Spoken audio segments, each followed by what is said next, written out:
All right. So we are live on YouTube. Neat. Okay. Welcome to this week's live on YouTube. We're doing a little bit different this week. What we are doing, and I'm going to make sure. Woo. Okay. So what we are doing is usually what I do is I actually kind of pre-record this and do a script. And so you get us really live and in person this time and interactive. So if you have any questions, any comments all throughout this, please post those into the chat. I've got my chat up on the other screen, so we'll be happy to address anything. This week's topic is about imposter syndrome. We're actually taking a break from email newsletters, which I've talked about these 2 weeks. And I'll be talking about those in another 2 weeks, for another 2 weeks, because coming up next week during our Lunch and Learn, and you can register for the Lunch and Learn on stephanieweaverartist.com, we're going to be talking more about email newsletters for artists and what artists actually need to consider. And thankfully, it's not all that complicated. So it's actually a lot easier than probably everything that you're reading out there of what artists need to do for email newsletters. So like I said, we're taking a break from the newsletters this week and doing something a little bit more fun. We have Erika Lancaster with us today. Hi, everyone. Okay. So Erika Lancaster, she is an artist out of Mexico and Mexico City, if I remember correctly. Monterrey. Yeah, I'm not going to be able to do that one. Northern Mexico, close to the Texas border. Oh, very good. And she is a fabulous watercolor artist that I actually came across on Whirlwind, because we were pinning each other's things. And so clearly we had a lot in common. I loved everything she had to say. And then I just emailed her out of the blue. I'm like, hey, I'm a real person. Can we talk? Because I think everybody would love to hear your insights and what you have to say. And so a little history about Erika, and then I'm going to do a little less talking. A little history about Erika. So Erika did come from a corporate background.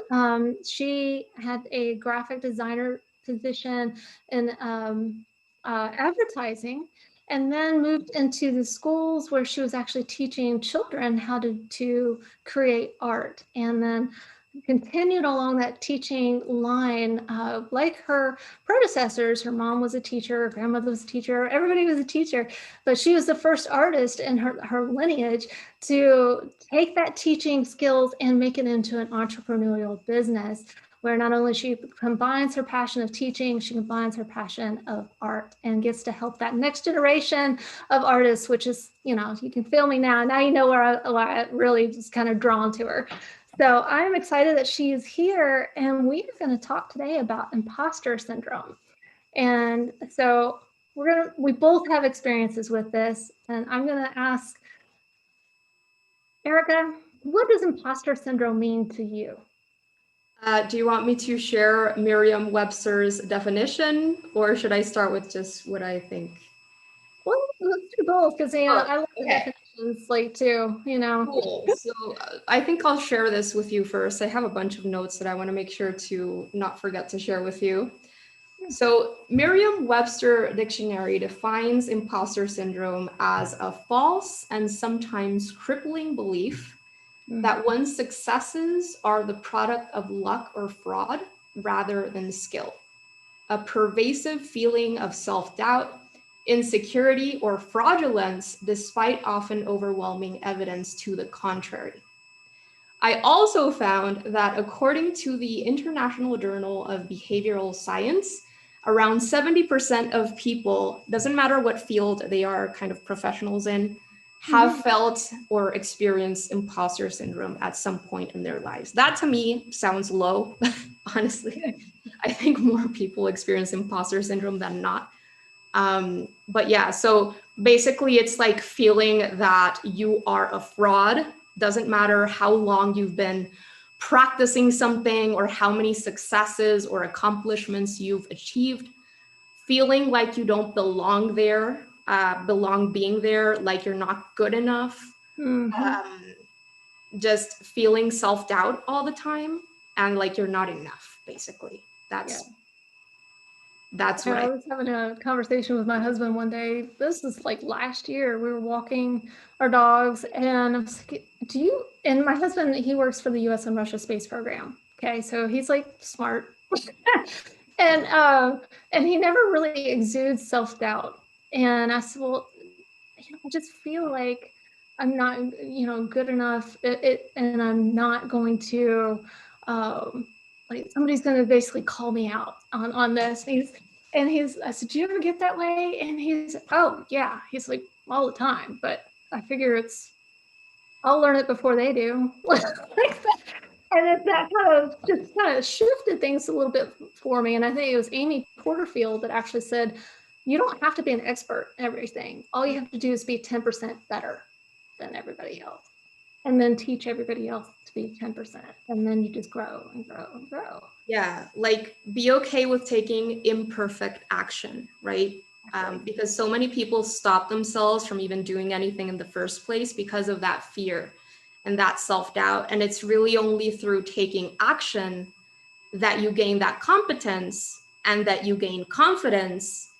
And thus you want to keep going because you get all of these little proof pieces as you bust through your little milestones that are kind of votes in the direction that you choose for yourself, that you're working towards, right? And so that grows and grows and grows, and then you're able to take bigger, bolder action. But it's really not until you try, like, push yourself to do something, even through the fear, even through the imperfection, that you become better and better and better.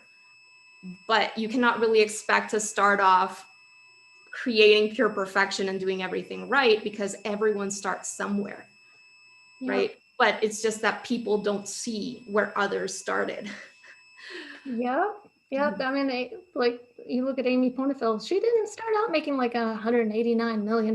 No, she started out a little bitty and then grew over time. That's what we all have to do. There's a saying that I like where when you go outside your comfort zone, you expand your comfort zone.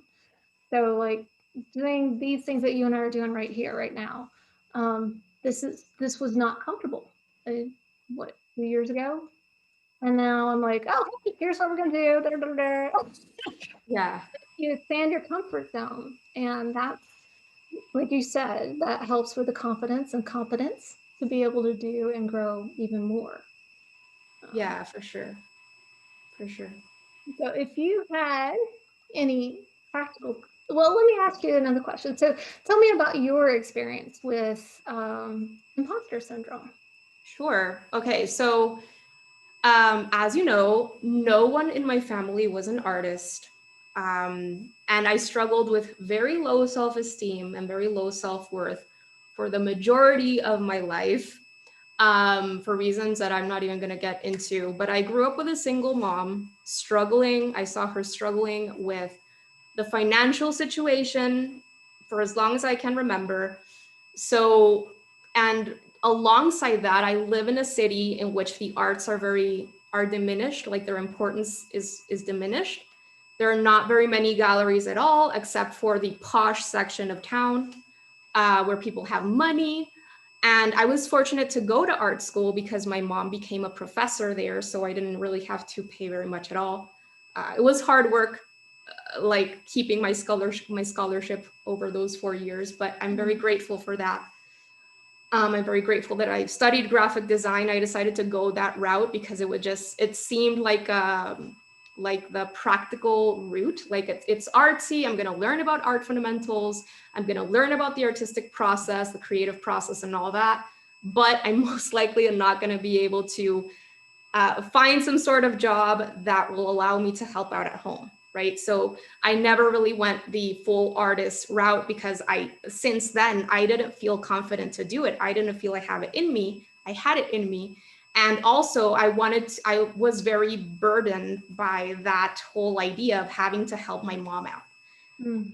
And so no business owners in my family either, except for people who kind of, because their parents started a business, they kept that business going. Mm-hmm. There is also a karate school owner in my family. I guess he is a business owner. But aside from that, no one is an artist. no one is, started a business on their own. And so I decided to do it. But obviously in the beginning, it was super hard to start putting myself out there. And Stephanie, very well, how in the online space, especially, like, you have to do a lot of work to start building up your audience.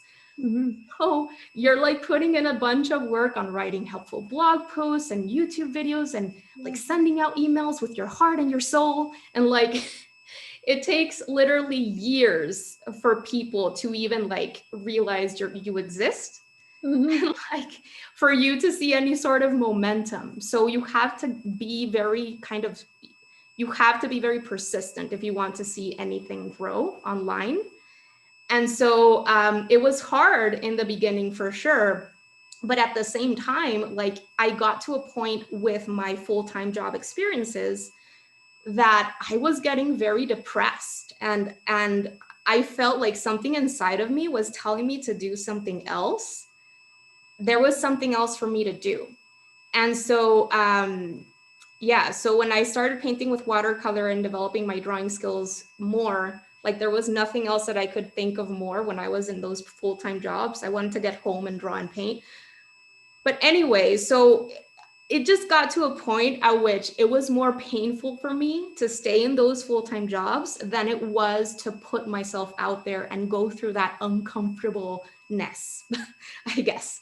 And so because of that, I just kept pushing and pushing and pushing, because of my practical nature, not without first saving up a bunch of money, making sure that I was not spending. Like, I've never been a big spender, but I made sure to put a plan together during those last couple of years that I was still working my last regular full-time job. Just like save up a bunch of money, because I knew that I was going to have monthly business investments to make: accountant, email software, website, better art materials, all that kind of stuff. So I did all of that before leaving my jobs, because, as I said, I needed to be bringing in money. So, and even once I started my business, as I shared with you before, I was still teaching at that school, after school extracurriculars.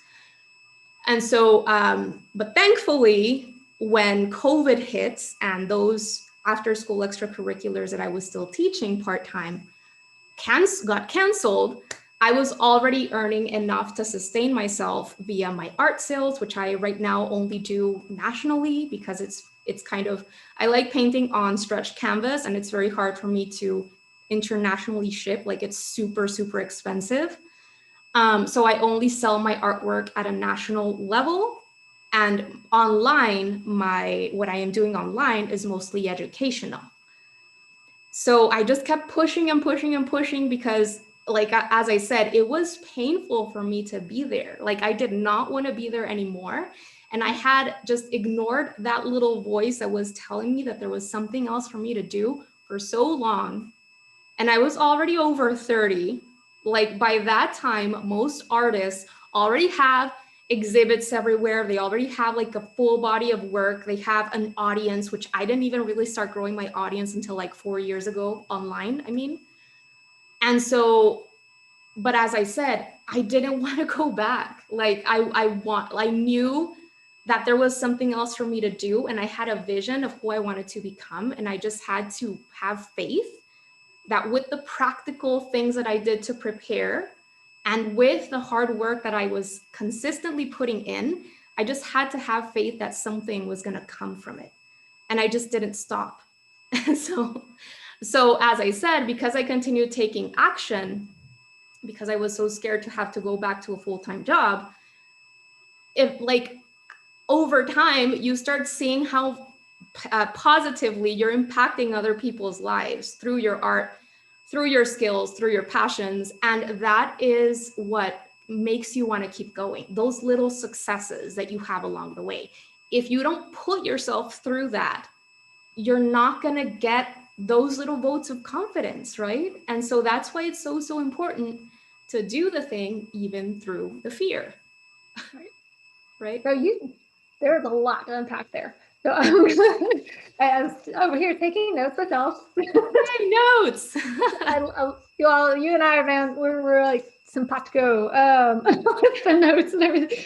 So one of the things that I loved, one of the many things that I loved that you said, and is that you kind of walked into it. You didn't make that leap that so many people think that you have to make in order to become an artist. And there's really not that becoming an artist. All you have to do is declare it.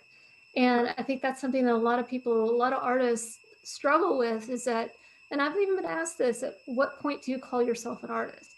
And I'm like, what do you mean?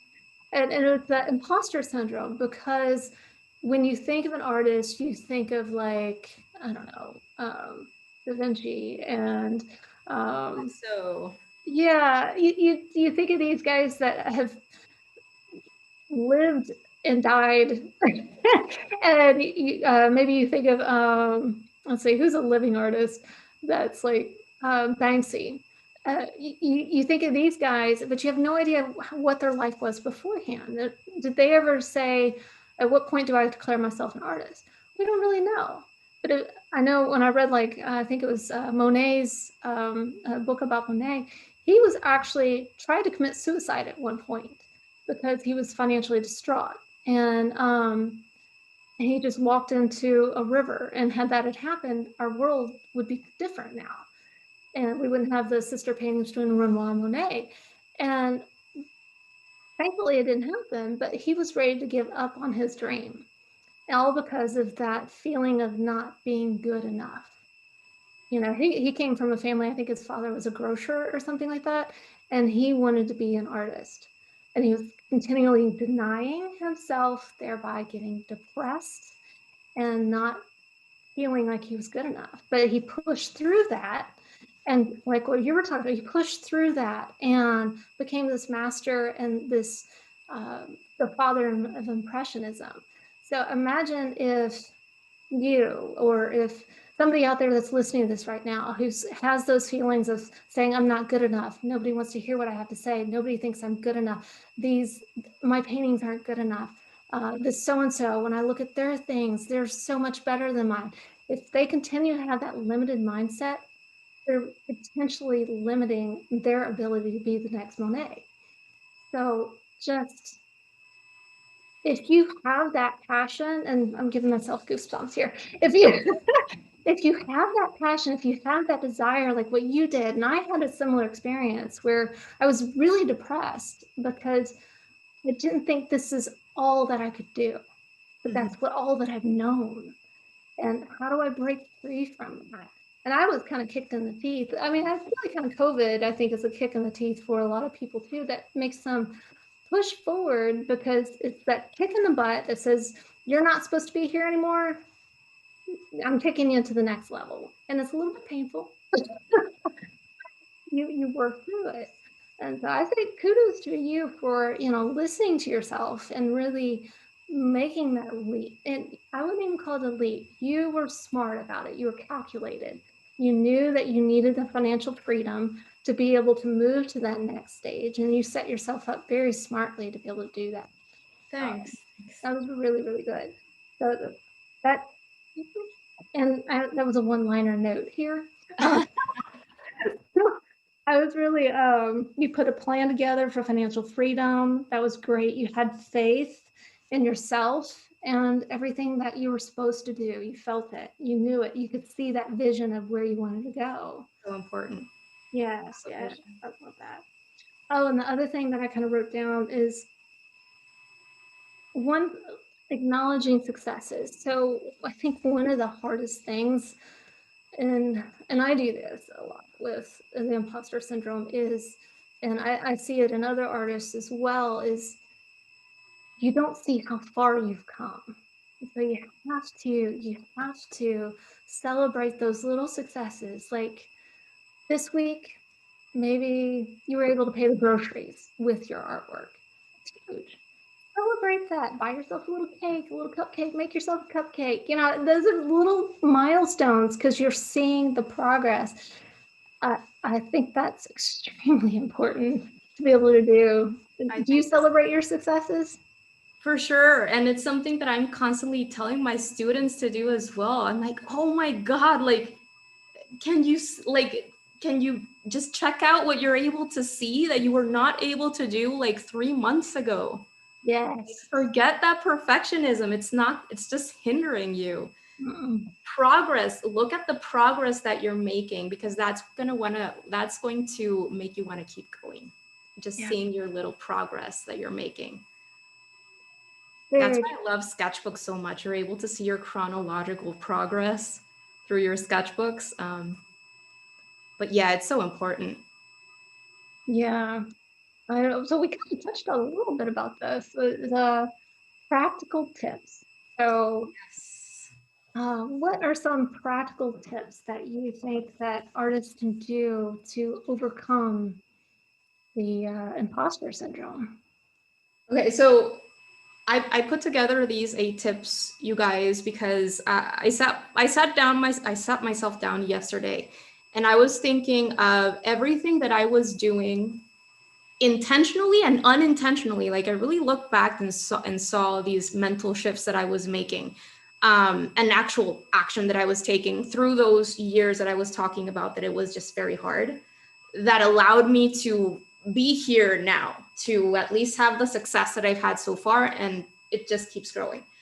But before I get into the 8 tips, I would love to just share a few points with you. Just if you're still like, maybe you hadn't heard of imposter syndrome before, and you don't know if you're going through it in some way. I just want to like give you a few points that I wrote down in which I feel that it shows up as artists specifically, just so that you can just know if maybe these tips that I'm going to be sharing with you are going to be helpful. So number 1 that I have as a point that it shows up for artists is your inability to accept your compliments on your work. So diminishing, your paintings, whatever your work you've managed to finish. If someone like pops up and says, that work is beautiful, or whatever it is, and you're just like, nah, it's super easy, or nah, someone is better than me, or whatever, that's imposter syndrome. You have to take you have to believe that you had it in you to create that, and you have to believe that you have it in you to move other people with your work. Like, you have to know that. The second thing is overwhelming feelings of anxiety, self-doubt, or perfectionism when starting a new piece or working on a piece. High worry of other people's opinions and critiques to the point that you just decide not to put yourself out there at all. That stops a lot of people.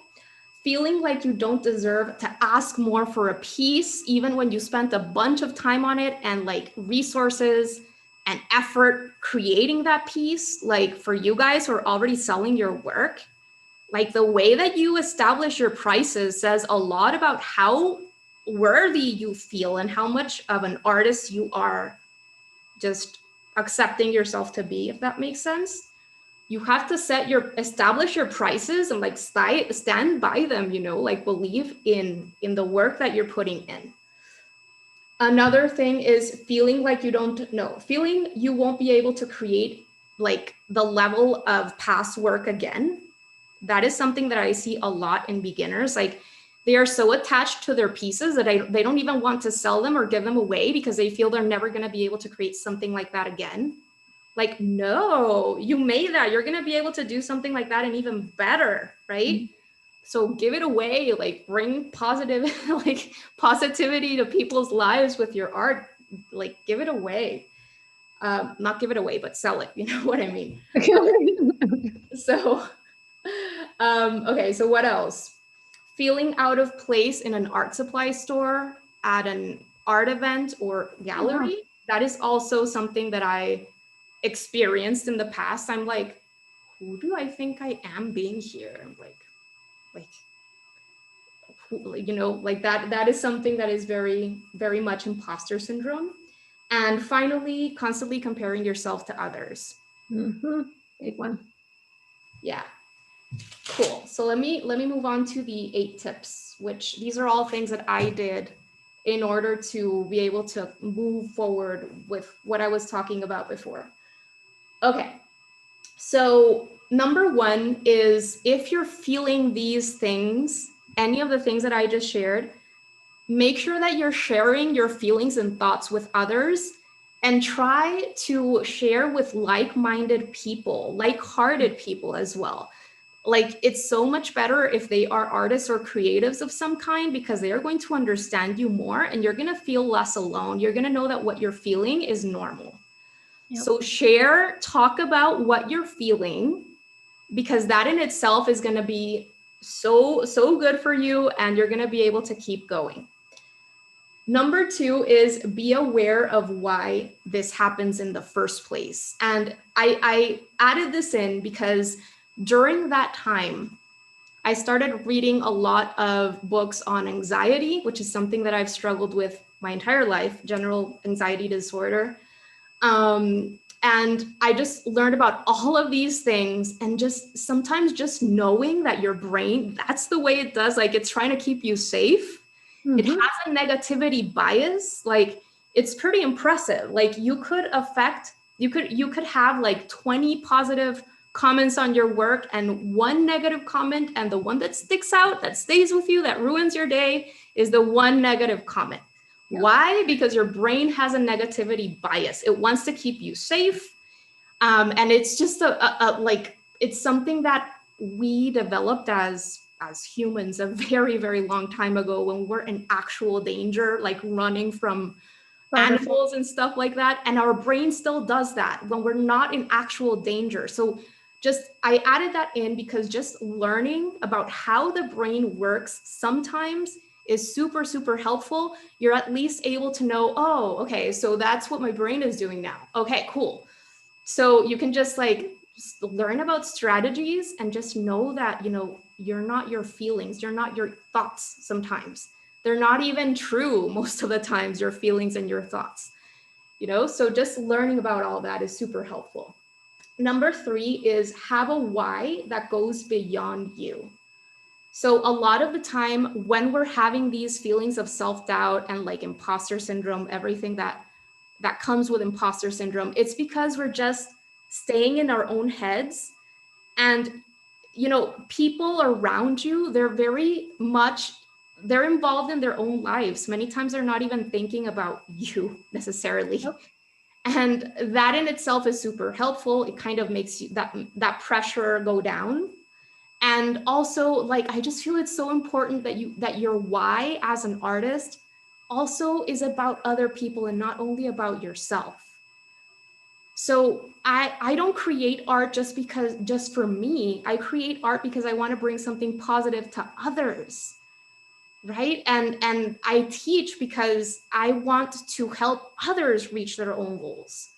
And that in itself makes you want to keep going so much more than only thinking of, this is for me. This is, I don't know, just knowing that what you're doing is for someone else. And even if you're just doing art as a hobby, if you're just someone who creates art for fun and your audience is just your family and friends, just by creating your art and developing yourself in all of these ways, you're able to shine your light brighter and be a better person for them, because you're developing yourself in these areas that make you, that fulfill you.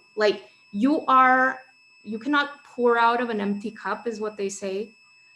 So if you develop yourself, you build yourself up in whatever areas you are passionate about, you're able to shine a light for others you love. So even if you're just doing art as a hobby, you're still think of your why. And if you want to teach art to or share your art with your children, that is super powerful as well. So whatever it is that you decide to do with your art, whether you're just selling paintings, whether you're teaching, whether you're doing both, whether you do art as a hobby, think of why you're doing it. That's for what can you bring to others? That's the difference between having a passion and having a purpose.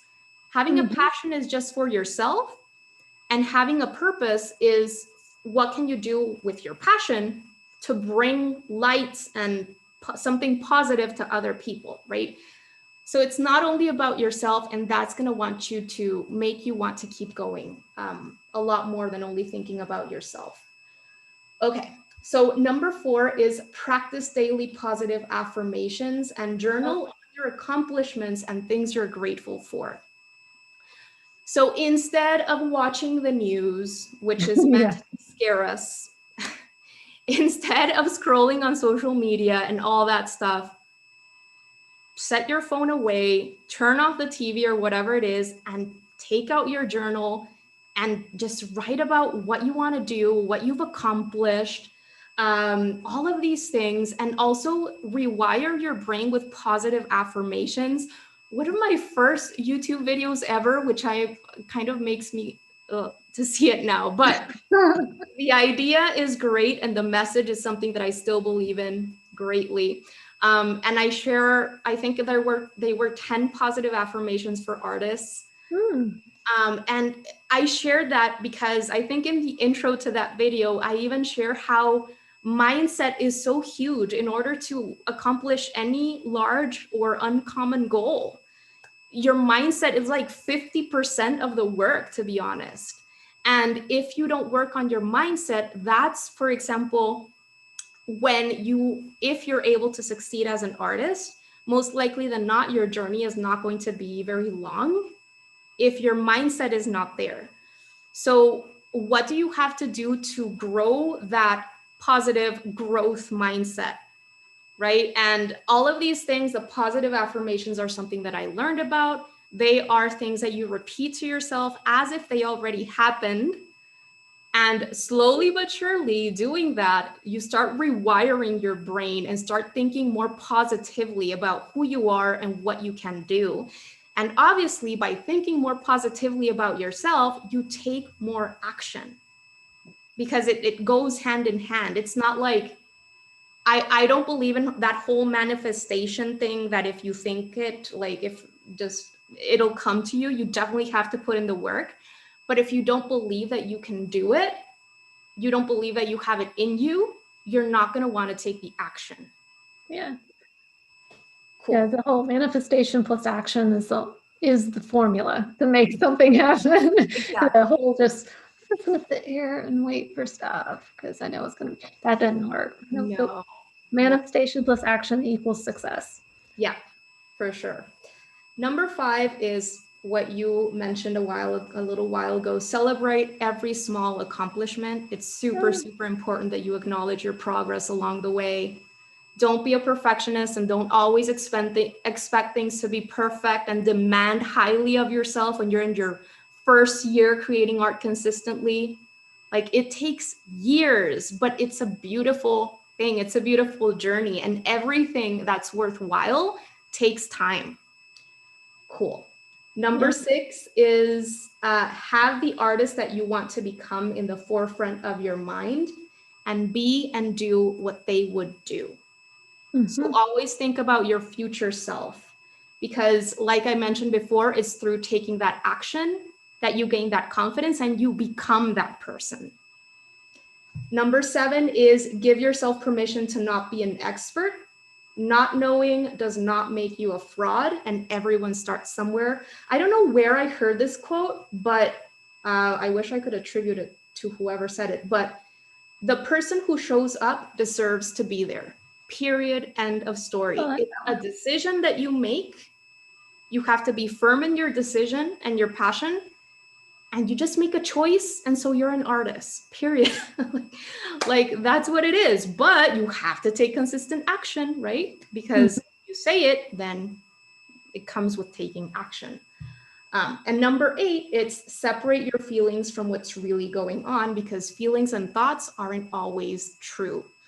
So in order to continue taking action consistently, you have to be willing to step out of your comfort zone and not be clouded by all of these emotions, because everything different and big, like becoming an artist and selling your work and all this, or growing your art business, is like, it's taking constant action and stepping out of your comfort zone, right? So you have to ignore the feelings of nervousness and all of that, so that you can do the things that are required, so that you can grow artistically or grow your business or whatever it is. And I think that is something that most entrepreneurs talk about. Like, you can't like imagine if you paid attention to your feelings all day long, you wouldn't do anything, right? Yeah. Yeah. So kind of separate your feelings from what's really going on, because most of the time we blow things out of proportion and we make things mean negative things when they're not really negative. And so yeah, those are the eight things that I did to get myself out of that kind of period and start growing this. So, okay, so many things there. Number one, love the list. So everybody that like knows me as like a list person, and there's a reason why I have notebooks upon notebooks, and so I love your list. And I made notes here. I'm gonna backtrack a little bit. So the first thing you really kind of talked about was community, and having a community to really that engage with and talk with about your imposter syndrome, and that worry that you're not good enough, or that having that group. Look like a mosquito. That's a weird comment. Somebody wrote like look like a mosquito. I don't know what that means. Maybe So, anyway. a mosquito passed by one of us. Who knows? Oh, okay. It's possible. It's possible. Okay, we'll go with that. Yeah, but so knowing having that community to be able to talk with these things, like my husband's my best friend type of thing, and I'll talk with him about things, but it's talking with him about art stuff. He's not there. He doesn't understand like how you can feel that way, because his art, my art's different than everybody else. My art's different from yours. How can we compare, type of thing? So in that, having community to talk to and about these things is just invaluable. And I think you have a community too, don't you? My Patreon community, or yeah, you've got a Patreon. Yeah. Yeah. I've got a community, so I encourage this type of talk, because there are, like you pointed out, there's ways to handle everything, and just because you feel that way now doesn't mean that's the way it actually is. And sometimes it really helps to have the conversation where they start, yeah, but look at this. This is what you did last year, and look. These are the facts. Look at where you were. It does help. So I liked your number 8. Separate your feelings from facts, and that's one of the reasons why I encourage everybody to measure. You are measuring your goals. You know where you want to be.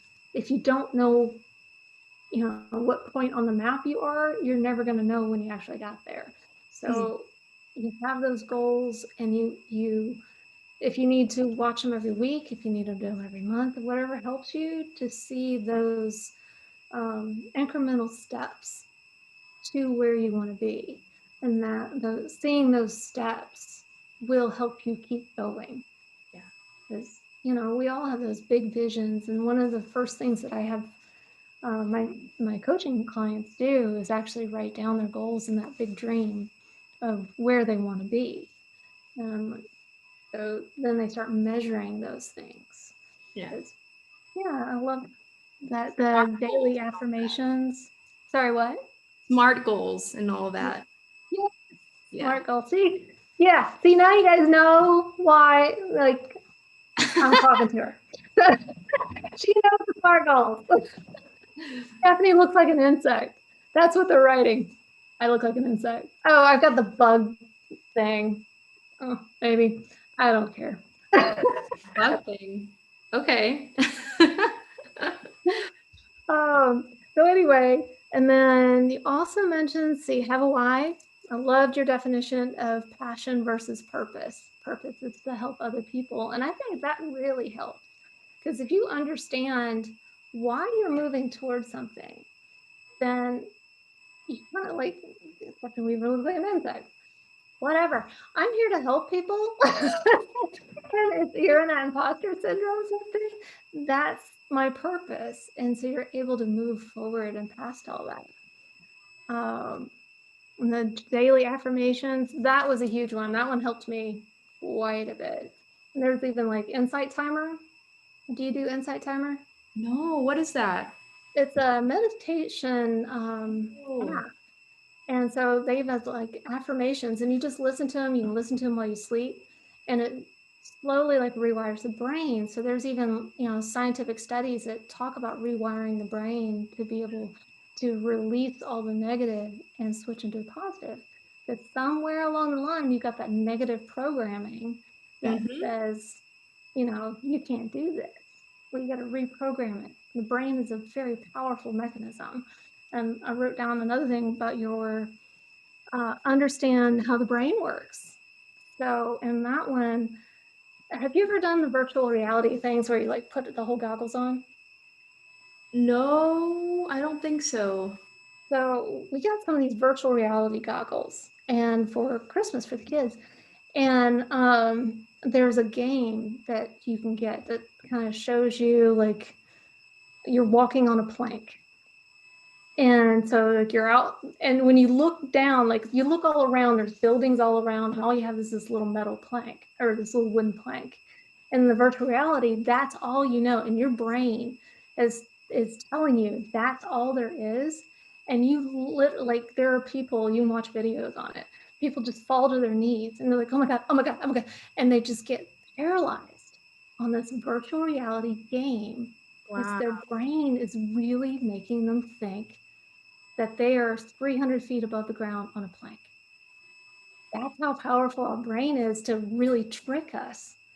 And you have to like, when I was doing that, I was like, and I was even, oh my God, oh my God, oh my God. And I would look down and I'd have to breathe and go, this isn't real. This isn't real. And that was the only way you could actually kind of get through it. It was amazing. Wow. All right. Okay, I'm gonna kick this person off. Like this is, Spammer. yeah. I've never met a spammer before. Hey, remove them as a person. Anyway, I'll do it later. But yeah, man, I was impressed that you went back and really evaluated all of your experience and how much this is really going to help somebody. This is fantastic. Good job, Erika. Thanks. This is Yeah, awesome. as I said, mindset is 50% of the work if you want to stay consistent and reach success as an artist. Yeah. It's very important to keep developing yourself, your belief in yourself, and learn. Just if you're having trouble in some way, like I was having with anxiety and self-doubt, like learn about there's so many resources online for free, so many amazing YouTube channels that can help you understand what's going on. And then if you have a deeper issue, then I would love being able to go to some sort of therapist consistently, Right. That's awesome. Whatever it is that you have to do, whatever issue you have, like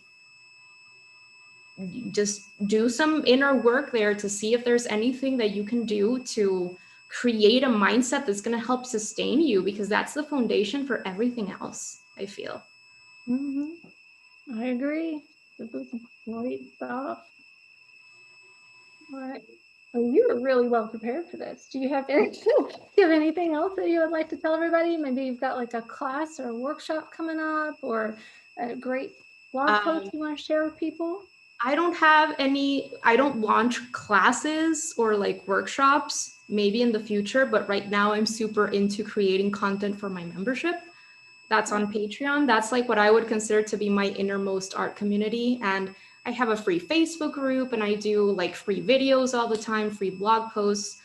So I am kind of busy. My days go by teaching one-on-one classes nowadays, all via online, via Skype or Zoom, depending on where they are in the world.